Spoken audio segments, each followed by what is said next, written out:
तो गीतांजलि हिंदी पर आप सभी का हार्दिक स्वागत है। तो हम आज राधा वल्लभ संप्रदाय से अपने कृष्ण भक्ति शाखा का आरंभ करेंगे और आज हम ये क्लास यहाँ पे ख़त्म करेंगे। इसके पहले हमारी कृष्ण भक्ति शाखा पर 2 क्लासेस हो चुकी हैं, ये तीसरी क्लास है हमारी। तो आज हम इस क्लास में कृष्ण भक्ति शाखा को संपूर्ण करेंगे। तो आज हम राधा वल्लभ संप्रदाय कहाँ से स्टार्ट हुआ, इसके आगे के संप्रदायों के बारे में पढ़ेंगे। आज हम श्री कृष्ण भक्ति शाखा के बारे में जो कुछ बचा हुआ तथ्य है वो सब संपूर्ण कर लेंगे। तो आइए हम शुरू करते हैं। राधा वल्लभ संप्रदाय, इसका प्रवर्तन सन 1534 में आचार्य हित हरिवंश गोस्वामी ने वृंदावन में किया था। कुछ विद्वान इसे ब्रह्म संप्रदाय या माधव संप्रदाय के अंतर्गत मानते हैं। इसमें कृष्ण का नहीं राधा का स्थान प्रमुख है। यहाँ ब्रह्म संप्रदाय या माधव संप्रदाय से हमारा आशय है द्वैताद्वैतवाद। ब्रह्म संप्रदाय जो मध्वाचार्य का ब्रह्म संप्रदाय था उससे आशय है यहाँ पे। और इसमें कृष्ण का नहीं राधा का स्थान है। तो राधा वल्लभ संप्रदाय में राधा का स्थान बहुत ऊंचा है, बहुत पवित्र है।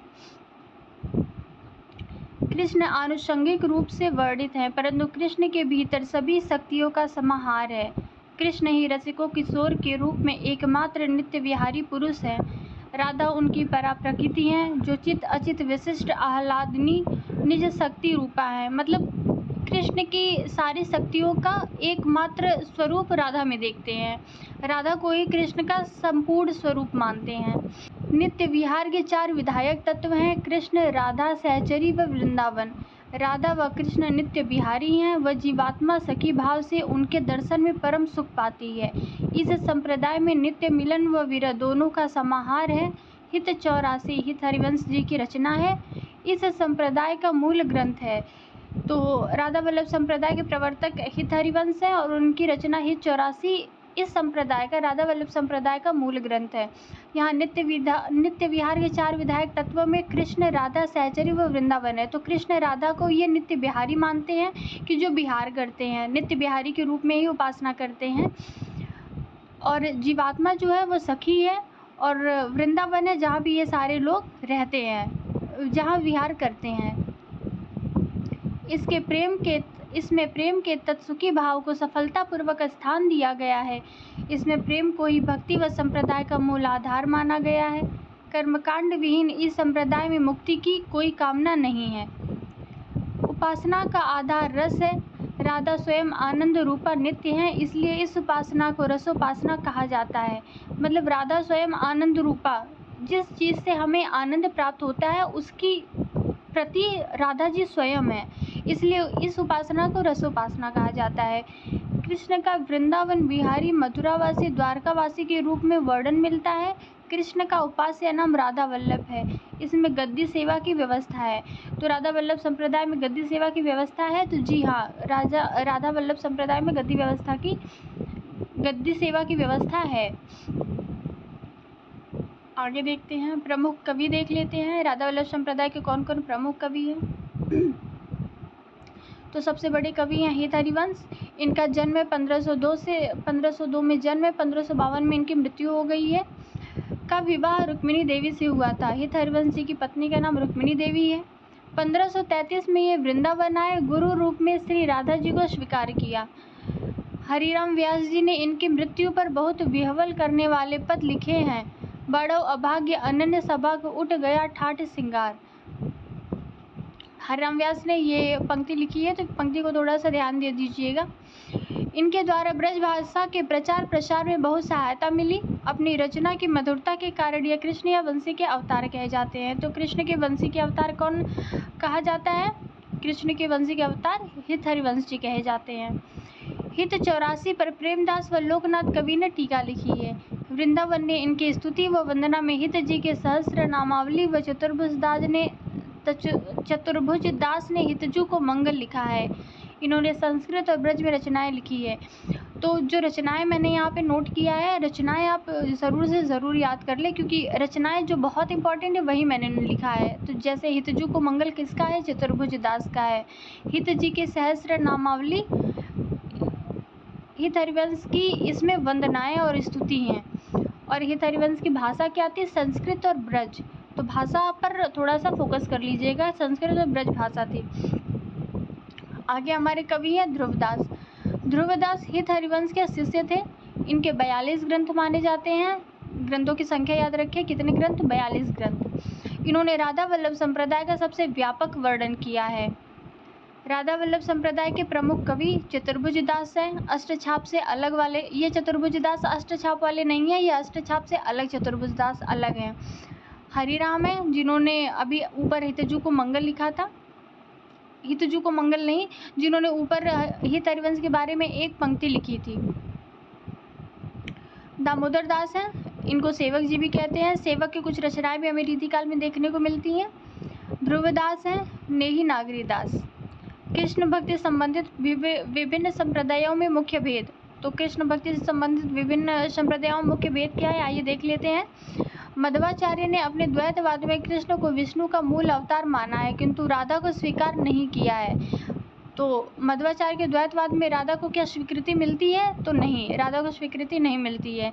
निम्बार्क ने अपने द्वैतवाद में राधा व कृष्ण को आत्मा व परमात्मा के रूप में स्वीकारा है, जबकि चैतन्य महाप्रभु ने कृष्ण की भक्ति कांता भाव से करने पर बल दिया है। गोस्वामी हित हरिवंश के राधा वल्लभ संप्रदाय में राधा को अत्यधिक महत्व दिया गया है। हरिदास के सखी संप्रदाय में स्पष्ट कहा गया है कि कृष्ण का संबंध लोक कल्याण से नहीं है, वे केवल लोक रंजन व श्रृंगार के लिए अवतार लेते हैं। तो देखिए, द्वैतवाद में राधा को माना ही नहीं गया, राधा को स्वीकृति ही नहीं दी गई है। निम्बार्क में राधा व कृष्ण को आत्मा व परमात्मा के रूप में मानते हैं, राधा को आत्मा मानते हैं और कृष्ण को परमात्मा मानते हैं। द्वैतवाद ये है कि दो लोग हैं, जैसे जीव और आत्मा दो होते हैं अस्तित्व में। तो जीव को राधा मान रहे हैं और परमात्मा को कृष्ण मान रहे हैं। चैतन्य महाप्रभु के गौड़ीय संप्रदाय में कृष्ण भक्ति कांता भाव की गई है। कांता का मतलब पत्नी होता है, तो कृष्ण की भक्ति जो है पति पत्नी के भाव से की गई है, पति पत्नी रूप में की गई है। गोस्वामी हित हरिवंश के राधा वल्लभ संप्रदाय में राधा को अत्यधिक महत्व दिया गया है। तो इस संप्रदाय का नाम ही राधा वल्लभ है, तो हमको जानने में आसानी होगी और याद करने में भी आसानी होगी कि राधा को अत्यधिक महत्व दिया गया है। हरिदास के सखी संप्रदाय में स्पष्ट कहा गया है कि कृष्ण का संबंध लोक कल्याण से नहीं है। मतलब हरिदास जी कहते हैं कि जो कृष्ण है, इनका संबंध लोक कल्याण से नहीं है। जैसे राम जी का संबंध लोक कल्याण से है, आदर्श समाज की स्थापना करना है, तो ऐसा कुछ नहीं है। कृष्ण का इससे कोई संबंध नहीं, वो केवल लोक रंजन व श्रृंगार के लिए अवतार लेते हैं, मतलब केवल मनोरंजन के लिए अवतार लेते हैं। आगे देख लेते हैं हम, ये थोड़ा सा शुक्ल जी से है, प्रकरण 6 से। सगुणधारा भक्तिकाल की फुटकर रचनाएं। तो सगुणधारा भक्तिकाल की फुटकर रचनाएं शुक्ल जी ने किस प्रकरण में रखा है? तो प्रकरण 6 में। इस प्रकरण में देश की तत्कालीन राजनीतिक सामाजिक परिस्थितियों का वर्णन करते हुए भक्ति साहित्य से उसके संबंधों की विवेचना की गई है। साथ ही कुछ अन्य कवियों की चर्चा भी की गई है, जिनका काव्य क्षेत्र मुख्यतः वीर, श्रृंगार व नीति था। तो यहाँ अलग अलग कवियों की भी रचनाएं रखी गई हैं, जो लोग वीर परक रचनाएं भी करते थे और भक्ति परक भी रचनाएं करते थे। उस समय की सामाजिक राजनीतिक परिस्थितियाँ देख लेते हैं। जिन राजनीतिक और सामाजिक परिस्थितियों के बीच भक्ति का काव्य प्रवाह उबड़ा, उनका संक्षिप्त उल्लेख आरंभ में हो चुका है। वह प्रवाह राजाओं या शासकों के प्रोत्साहन आदि पर अवलंबित न था, वह जनता की प्रवृत्ति का प्रवाह था, जिसका प्रवर्तक काल था। न तो उसको पुरस्कार या यश के लोभ में उत्पन्न किया गया था और न भय रोक सकता था। यहाँ कहने का यही तात्पर्य है कि जो कहते हैं शुक्ल जी की हताश जनता का जो बात करते हैं, हताश जनता की जनता हताश हो चुकी, तो उनके पास अपने पौरुष को गाने का कोई मतलब नहीं था। और निर्लज्जता, मतलब वो इतने निर्लज्ज नहीं थे कि अपने पौरुष का बखान कर सके, तो उनको भक्ति का ही द्वार खुला मिला था। तो यहाँ कहना वही चाह रहे थे कि उन्होंने जो भक्ति काल में रचनाएं की गई हैं, वो किसी पुरस्कार या यश के लोभ में नहीं की गई हैं। जैसे रीति काल में यश और पुरस्कार के लोभ में लोग करते थे रचनाएं, तो ऐसा नहीं किया गया है। उस प्रवाह काल के बीच अकबर ऐसे योग्य और गुणग्राही शासक था, भारत के अधीश्वर के रूप में प्रतिष्ठित होना एक आकस्मिक बात थी। अतः सूर और तुलसी ऐसे भक्त कवीश्वरों के प्रादुर्भाव के कारणों में अकबर द्वारा संस्थापित शांति सुख को गिनना भारी मूल है। उस शांति सुख के परिणाम स्वरूप जो साहित्य उत्पन्न हुआ वह दूसरे ढंग का था, उसका कोई एक निश्चित स्वरूप न था। सच पूछिए तो वह उन कई प्रकार की रचना पद्धतियों का पुनरुत्थान था जो पठानों के शासनकाल की अशांति और विप्लव के बीच दब सी गई थी और धीरे धीरे लुप्त होने जा रही थी। संप्रदाय निरपेक्ष भी देख लेते हैं। अभी हमने ऊपर संप्रदाय वाले कवियों को देखा है, अब हम यहाँ संप्रदाय निरपेक्ष जो कवि रचनाएं कर रहे थे उनके बारे में देख लेते हैं, जिसमें मीराबाई सबसे प्रमुख है। मीराबाई, रस खान इत्यादि लोग बहुत प्रमुख हैं। तो आइए देखते हैं मीराबाई को। इनके विषय में प्रामाणिक जानकारी का अभाव है। इनका जन्म सन 1504 ईस्वी में हुआ। वो मृत्यु का समय 1558 से 1563 के बीच स्थिर किया गया है। मतलब मृत्यु का कोई निर्धारित समय नहीं है, लेकिन 58 से 63 के बीच में कभी इनकी मृत्यु हुई थी ऐसा माना जाता है। इनका जन्म मेड़ता के निकट कुड़की नामक गांव में हुआ था। ये मेड़तिया के राठौर रतन सिंह की पुत्री, राव दूधा जी की पौत्री और जोधपुर को बसाने वाले प्रसिद्ध राव जोधा जी की प्रपौत्री थी। इनका विवाह राणा सांगा के ज्येष्ठ पुत्र भोजराज के साथ 1516 ईस्वी में हुआ था। पति की मृत्यु के पश्चात ये वृंदावन चली गई। वहीं इनकी भक्ति में माधुर्य उपासना, माधुर्य भक्ति समाहित हुई। मीरा को भक्त रूप धारण करने के लिए परिवार, समाज व लोकलाज से लड़ना पड़ा। तो मीरा की भक्ति कैसी थी? माधुर्य भाव की भक्ति थी। वृंदावन में मीरा की भेंट चैतन्य मत के शास्त्र प्रणेता जीव गोस्वामी से हुई। वृंदावन से वह द्वारका चली गई। वहाँ रणछोड़ जी के मंदिर में भजन कीर्तन करती थी, वहीं उनकी मृत्यु हुई। तो यहाँ हमें दो फैक्ट मिलते हैं कि मीराबाई की मृत्यु कहाँ हुई। तो रणछोड़ जी के मंदिर में हुई, द्वारिका में रणछोड़ जी के मंदिर में हुई। और मीराबाई कहाँ पे, किस मंदिर में भजन कीर्तन करती थी? तो द्वारिका के रणछोड़ जी के मंदिर में ही वो भजन कीर्तन करती थी। रैदास को मीरा का गुरु माना जाता है। तो मीरा के गुरु कौन है? रैदास हैं। मीरा के काव्य की भाषा सामान्यतः राजस्थानी मिश्रित ब्रज है। उनके पदों में गुजराती भाषा का पुट है। खड़ी बोली व पंजाबी का प्रभाव भी उनके काव्य में है। तो ये राजस्थानी मिश्रित ब्रज होने से तात्पर्य ये है कि राजस्थान तो उनका मायका था, राजस्थान में वो रहती थी। और ब्रज क्योंकि उस समय कृष्ण काव्य जितना भी होता था सब ब्रज भाषा में ही होता, तो इसलिए ब्रज का प्रभाव उन पर पड़ा ही पड़ा। और द्वारिका कहाँ है? गुजरात में है। तो द्वारिका जब ये गई तो वहाँ पे गुजराती भाषा का भी इनके भाषाओं में पुट मिलता ही है, क्योंकि जहाँ पे हम रहना स्टार्ट करते हैं तो वहाँ की भाषाएं, हमारे वहाँ की लोकल लैंग्वेज जो होती है वो हमारी भाषा में किसी न किसी इन प्रकार आई जाती है। तो इसलिए इनकी भाषा को ज़्यादा ध्यान में रखें, क्योंकि राजस्थानी मिश्रित ब्रज है, गुजराती भाषा का भी पुट है, खड़ी बोली और पंजाबी का भी प्रभाव उनके काव्य में है। 84 वैष्णवों की वार्ता में मीराबाई को वल्लभाचार्य की शिष्या न होने के कारण अपशब्द कहे गए हैं। ये इस पॉइंट को नोट कर ले कि किस रचना में मीराबाई को अपशब्द कहा गया है। तो 84 वैष्णवों की वार्ता में। और क्यों कहा गया है? वल्लभाचार्य की शिष्या न होने के कारण। मीराबाई की रचनाएं हैं गीत गोविंद की टीका, नरसिंह जी का मायरा, मल्हार राग आदि। तो इसमें से नरसिंह जी का मायरा और गीत गोविंद की टीका बहुत इंपॉर्टेंट है, याद रखें। आगे हम फुटकल कवियों में रस खान को देखते हैं। रस खान जो कि बहुत ही अच्छे कवि हैं कृष्ण भक्त काव्य के। अधिकतर विद्वानों ने इनका जन्म स्थान पिहानी हरदोई माना है।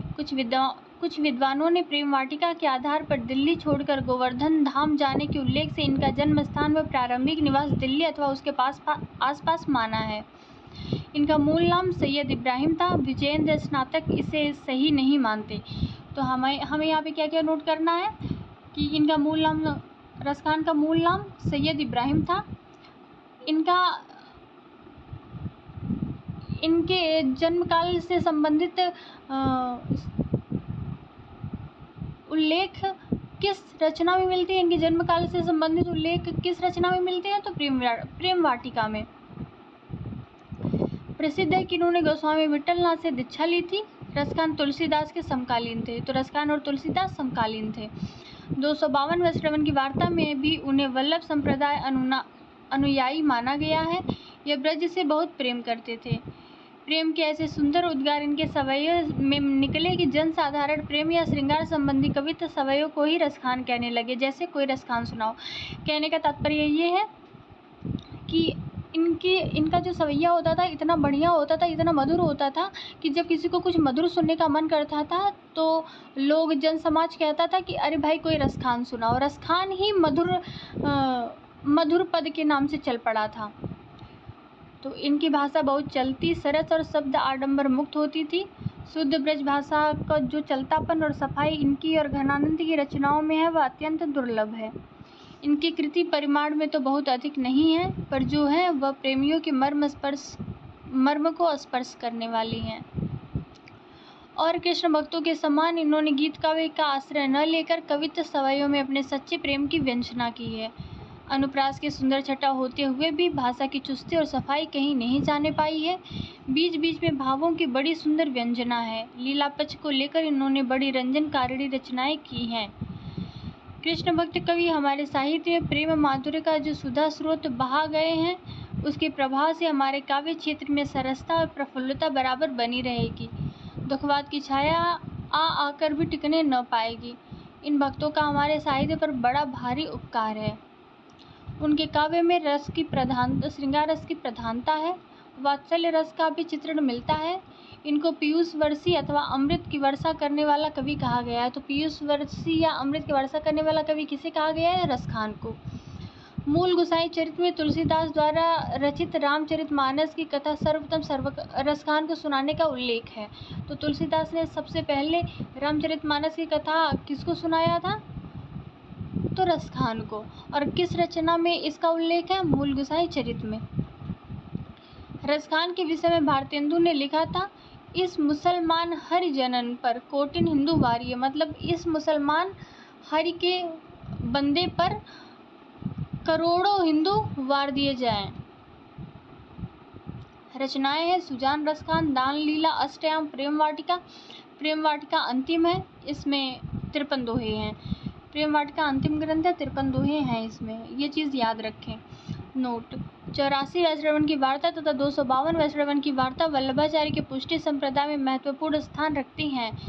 जहाँ पहले पुस्तक में वल्लभाचार्य के शिष्यों की जीवनी एवं कथाओं का वर्णन है, वहीं दूसरी पुस्तक विट्ठलनाथ के शिष्यों से संबंधित है। इन दोनों वार्ताओं के रचयिता वल्लभाचार्य के पौत्र तथा विट्ठलनाथ के पुत्र गोकुलनाथ को माना जाता है। हालांकि अधिकांश विद्वान 252 वैश्रवण की वार्ता को गोकुलनाथ की रचना नहीं मानते। क्यों नहीं मानते? क्योंकि जो गोकुलनाथ जो रचना है इसमें गोकुलनाथ को भी सम्मान सूचक शब्द से पुकारा गया है, इसलिए गोकुलनाथ की रचना नहीं मानते हैं। क्योंकि कोई भी व्यक्ति अपने लिए आदर सूचक शब्द का इस्तेमाल क्यों करेगा? तो इसी कारण से बहुत सारे विद्वान मानते हैं कि ये इनकी रचना नहीं है। भक्ति काल के अन्य महत्वपूर्ण कवि गंग है। गंग को देख लेते हैं। इनका जन्म 1535 है, मृत्यु 1617 है। गंग का पूरा नाम गंगा प्रसाद था। गंग बीरबल के बचपन के मित्र थे तथा रहीम के विशेष कृपा पात्र थे। इनकी कविताओं में 3 मुख्य वर्णित विषय हैं: नायिका भेद, कृष्ण लीला प्रशस्ति व नीति धर्म। इसके अतिरिक्त इन्होंने ऋतु वर्णन, वियोग श्रृंगार वर्णन व प्रशस्तियाँ भी लिखी हैं। रहीम के विषय में लिखी गई प्रशस्तियाँ प्रसिद्ध हैं। गंग की भाषा परिष्कृत ब्रज भाषा है। कवित्व व सवैयों की प्रचुरता है। गंग का नाम समस्या पूर्ति के संदर्भ में प्रसिद्ध है। वे अपने समय के नर काव्य करने वाले कवियों में सर्वश्रेष्ठ माने जाते थे। माना जाता है कि राजा की आज्ञा से इन्हें हाथी से कुचलवाकर मरवा दिया गया था। आगे रहीम को देख लेते हैं। रहीम का जन्म 1556 ईस्वी है, मृत्यु 1627 ईस्वी है। ये बैरम खां के पुत्र थे। इनका पूरा नाम अब्दुल रहीम खान खाना है। ये अपनी दानवीरता व परोपकार के लिए प्रसिद्ध हैं। ये अकबर के समय में प्रधान सेना नायक और मंत्री थे तथा युद्ध में जाते थे। ये अकबर के नवरत्नों में से एक थे तथा ये जहांगीर तक विद्यमान थे। गंग, केशव, मुंडन, मुकुंद आदि कवियों ने इसकी प्रशंसा में कविताएं लिखी है। ये हिंदी, संस्कृत व फारसी के पंडित थे। तो रहीम किन किन भाषाओं को जानते थे? हिंदी, संस्कृत व फारसी। तुर्की में लिखित बाबरनामा का फारसी में अनुवाद किया। इन्होंने हिंदू देवी देवताओं का श्रद्धापूर्वक स्मरण किया तथा पौराणिक कथाओं को काव्य में स्थान दिया। ब्रज, अवधी व खड़ी बोली में इनकी रचनाएं मिलती हैं। रचनाएं इनकी हैं: मदनाष्टक खड़ी बोली में है। खेट कौतुक जातकम फारसी मिश्रित संस्कृत में ज्योतिष ग्रंथ है। फारसी मतलब संस्कृत भाषा है, लेकिन उस भाषा में फारसी भी मिला हुआ है, तो फारसी मिश्रित संस्कृत में ज्योतिष ग्रंथ है ये। दोहावली नीति संबंधी दोही है, जैसा कि नाम से ही स्पष्ट हो रहा है। नगर शोभा, इसमें विभिन्न प्रकार की नगर की स्त्रियों के बारे में वर्णन किया गया है नगर शोभा में। बरवा नायिका भेद अवधि में है, रीति निरूपक ग्रंथ है। आगे नरोत्तम दास को देख लेते हैं। शिव सिंह सरोज के अनुसार वे संवत 1602 में वर्तमान थे। सुदामा चरित इनकी प्रसिद्ध रचना है। सुदामा चरित जो कि जिसके कुछ पद बहुत ज़्यादा प्रसिद्ध है कि देखी सुदामा की दीन दशा, करुणा करके करुणानिधि रोए। ये सुदामा चरित की पंक्तियाँ हैं। तो सुदामा चरित किसकी रचना है? नरोत्तम दास की है। आगे बनारसी दास जैन को देख लेते हैं। 1586 में इनका जन्म है, 1643 में मृत्यु है। ये जौनपुर के जैन जौहरी थे तथा आमेर में भी रहते थे। इनके पिता का नाम खड्गसेन था। ये अकबर के प्रशंसक थे, जहांगीर के दरबार में भी गए तथा शाहजहां के दरबार में इन्हें विशेष मान प्राप्त था। वर्ण विषय, नीति काव्य, अध्यात्म परक काव्य लिखते थे। ये जात पात, छुआछूत, हिंदू मुसलमान भेदभाव के विरोधी थे। इन्होंने हिंदी की पहली आत्मकथा अर्धकथानक लिखी है। अर्धकथानक में 2 रचनाओं की बात होती है, मधुमालती, मृगावती, याद रखें। इनकी रचनाएं हैं अर्धकथानक के अलावा इनकी रचनाएं ध्रुव वंदना और मोक्षपति, सेनापति। ये बड़े ही सहृदय कवि थे। ऋतु वर्णन तो इनके जैसा और किसी श्रृंगारी कवि ने नहीं किया। इनके ऋतु वर्णन में प्रकृति निरीक्षण पाया जाता है। पद विन्यास भी इनका ललित है। कहीं कहीं विरामों पर अनुप्रास का निर्वाह और यमक का चमत्कार भी अच्छा है। सारांश यह है कि अपने समय की ये बड़े भावुक और निपुण कवि थे। इनकी गर्भोक्तियाँ खटकती नहीं, उचित जान पड़ती हैं। ये कोटेशन याद रखें कि किन के बारे में आचार्य शुक्ल ने ये पंक्ति कही है कि इनकी गर्भोक्तियाँ खटकती नहीं, उचित जान पड़ती हैं। इनकी कविता बहुत मर्मस्पर्शिनी और रचना बहुत ही प्रौढ़ प्रांजल है। जैसे एक और इनमें पूरी भावुकता थी, वैसे ही दूसरी ओर चमत्कार लाने की पूरी निपुणता भी। भाषा पर ऐसा अच्छा अधिकार कम कवियों का देखा जाता है। इनकी भाषा में बहुत कुछ माधुर्य ब्रजभाषा का ही है, संस्कृत पदावली पर अवलंबित नहीं। अनुप्रास और यमक की प्रचुरता होते हुए भी कहीं भद्दी कृत्रिमता नहीं आने पाई है। इनके ऋतु वर्णन के अनेक कवित्व बहुत से लोगों को कंठ हैं। रामचरित संबंधी कवित्व भी बहुत ही ओजपूर्ण है। सेनापति जी के भक्ति प्रेरित उद्गार बहुत अनूठे और चमत्कार पूर्ण हैं। आगे कुछ कवियों के बारे में देख लेते हैं। श्रीधर, जिनकी रचना रणमल्ल छंद है, इम्पॉर्टेंट है, याद रखें। दयाल कवि की राड़ा रासो, इम्पॉर्टेंट है, याद रखें। कुंभकर्ण की रसन रासो, नल्ल सिंह की विजयपाल रासो, कृपाराम की हित तरंगिणी, सुंदर कविराय का सुंदर श्रृंगार, छीहल की पंच सहेली की बात और छीहल बावनी। ये यहाँ पे जितनी भी रचनाएं नोट की गई हैं, ये सारी रचनाएं आपके लिए महत्वपूर्ण और सारी ही रचनाएं आप याद रखें। तो हमारा कृष्ण भक्ति काव्य आज कंप्लीट होता है। आगे हम अपना राम भक्ति काव्य, हमारा राम भक्ति कृष्ण भक्ति सारे काव्य कंप्लीट हो चुकी है। अब आगे हम रीतिकाल पर क्लास लेंगे और अगली क्लास हमारी रीतिकाल पर होगी। तो हिंदी साहित्य का इतिहास पूरा कंप्लीट करने के लिए और परीक्षा की तैयारी एक सही दिशा में करने के लिए जुड़े रहें हमारे साथ गीतांजलि हिंदी पर। चैनल को सब्सक्राइब कर दिया कर, शेयर कर दें थोड़ा, ताकि लोगों को पता चले।